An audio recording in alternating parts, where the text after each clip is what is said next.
और उन्होंने इसके माध्यम से यहां पर जो निवेश किए हैं, उस निवेश के माध्यम से उन्होंने यहां के माध्यम से जो कार्य उन्होंने आगे बढ़ाने का कार्य किया है। मैं भी पूछ रहा था उन लोगों से, जो लोग वहां पे कार्य कर रहे हैं, कि भैया आप कार्य करने वाले जो लड़के थे उनसे पूछ रहा था कहां के रहने वाले हैं। तो कोई गोरखपुर का है, कोई अयोध्या का है, कोई आजमगढ़ का है, कोई देवरिया का है, कोई कुशीनगर का है, कोई जौनपुर का है। अलग अलग जनपदों से, उत्तर प्रदेश के ही जनपदों से आकर के आज गोरखपुर में उनको नौकरी मिल रही है, कारोबार मिल रहा है।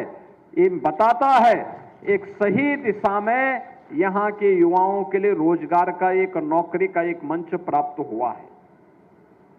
बहनों और भाइयों, परिणाम क्या है? पहले यहां का युवा नौकरी और रोजगार के लिए देश और दुनिया में भटकता था, पहचान का संकट होता था।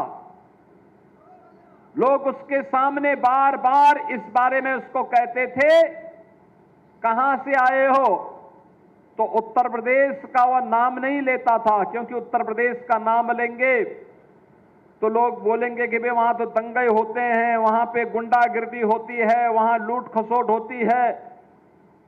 अपनी पहचान को छुपाने के लिए मजबूर होना पड़ता था। लेकिन अब उत्तर प्रदेश के किसी भी नौजवान के सामने, उत्तर प्रदेश के किसी भी नागरिक के सामने अपनी पहचान को छुपाने का संकट भी नहीं है, और अपने ही जनपद में, अपने ही गांव और अपने ही घर में उसको नौकरी की गारंटी भी मिल रही है।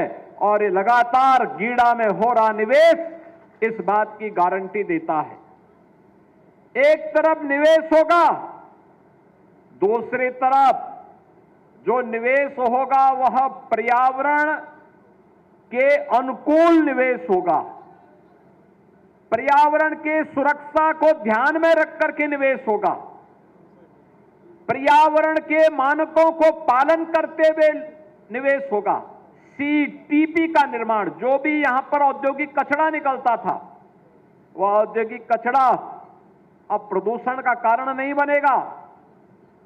हमारी आमी नदी को, राप्ती नदी को अब प्रदूषित नहीं होना पड़ेगा, बल्कि सीटीपी के माध्यम से जो भी इम्प्लुएंट इससे निकलेगा उन सब का ट्रीटमेंट होगा, और ट्रीटमेंट के बाद वो पानी फिर से उद्योग में भी इस्तेमाल हो सकता है, खेती के लिए भी इस्तेमाल हो सकता है, और साथ साथ अगर नदी में भी गिरता है तो उसके कारण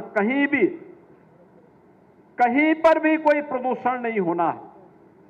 यह पहली बार गीडा में पिछले दशकों से, पिछले 35 वर्षों से गीडा में काम चल रहा है, लेकिन सीटीपी के निर्माण का कार्य, आज उसका शिलान्यास का कार्यक्रम भी यहां पर संपन्न हो रहा है।